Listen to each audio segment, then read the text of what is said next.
دوستو میرا نام ہے علی حیدر اور آپ دیکھ رہے ہیں ہمارا چینل پرائم لیورز۔ ناظرین، عرب شریف میں سن 1922 تک ترکی کی حکومت تھی جسے خلافت عثمانیہ کے نام سے جانا جاتا تھا۔ سن 1922 سے پہلے سعودی عرب کا نام سعودی عرب نہیں بلکہ حجاز مقدس تھا۔ خلافت عثمانیہ دنیا کے 3 براعظموں پر 623 سال تک قائم رہی۔ جب بھی دنیا میں مسلمانوں پر ظلم و ستم ہوتا تھا تو ترکی کی حکومت اس کا منہ توڑ جواب دیتی۔ امریکہ، برطانیہ، نصرانی اور یہودیوں کو اگر سب سے زیادہ خوف تھا تو وہ خلافت عثمانیہ حکومت کا تھا۔ امریکہ، یورپ جیسے ملکوں کو معلوم تھا کہ جب تک خلافت عثمانیہ ہے ہم مسلمانوں کا کچھ بھی نہیں بگاڑ سکتے۔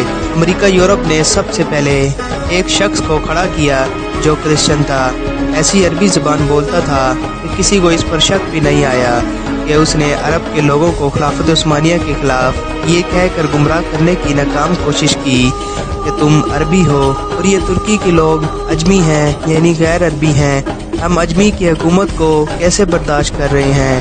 لوگوں نے اس کی ایک نہ مانی۔ یہ شخص لارنس آف عربیہ کے نام سے مشہور ہوا۔ پھر امریکہ نے ایک شخص کو کھڑا کیا جس کا نام عبدالوہاب نجدی تھا۔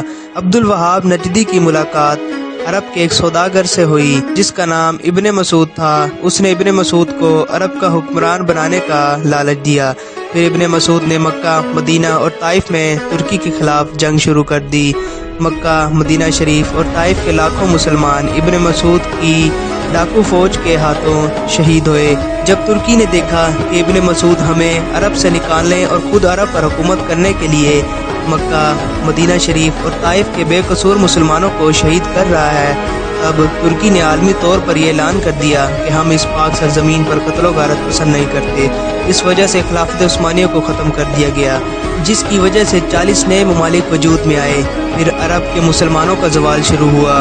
حجاز مقدس کا نام 1400 سال کی تاریخ میں پہلی بار بدلا گیا۔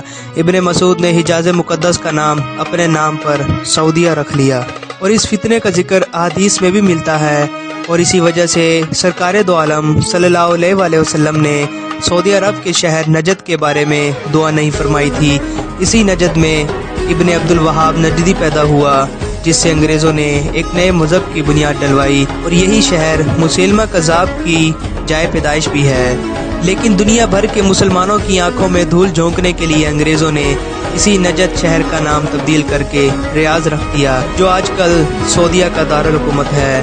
جنت البقیع اور جنت المعلا میں صحابہ رضوان اللہ اجمعین اور اہل بیت علیہ السلام کے مزارات پر بلڈوزر چلایا گیا اور تمام قبروں کی بے حرمتی کر کے ان کو ملیہ میٹ کر دیا۔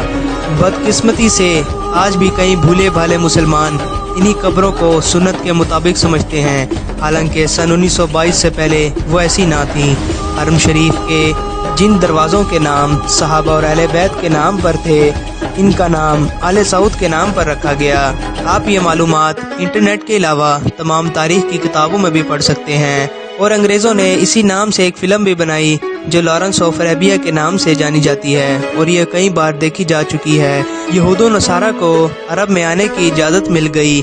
جس دن ابن سعود عرب کا بادشاہ بنا، اس دن ایک جشن ہوا۔ اس جشن میں امریکہ، برطانیہ اور دوسرے ملکوں کے پرائم منسٹر ابن مسعود کو مبارکباد دینے پہنچ گئے۔ جس عرب کے نام سے یہود و نصارہ کانپتے تھے وہ سعودیہ امریکہ کے اشارے پر ناچنے لگا۔ یہود و نصارہ کی اسی ناپاک سازش کا ذکر کرتے ہوئے علامہ ڈاکٹر محمد اقبال نے اپنے کلام میں لکھا ہے، وہ فاقہ کش جو موت سے ڈرتا نہیں ذرا، روح محمد اس کے دل سے نکال دو، فکر عرب کو دے کر فرنگی تخیلات، اسلام کو حجاز اور یمن سے نکال دو۔ اللہ تعالیٰ مسلمانوں کو ایسے فتنوں سے محفوظ فرما کر پھر سے خلافت کی دولت عطا فرمائے، اور ہمیں ماضی کے تلخ حقائق کو سمجھنے کی عقل عطا فرمائے، آمین۔ ناظرین، اسی قسم کی مزید معلوماتی ویڈیوز کو دیکھنے کے لیے ہمارے چینل کو سبسکرائب کیجیے، اور اس ویڈیو کو زیادہ سے زیادہ شیئر کیجیے۔ شکریہ۔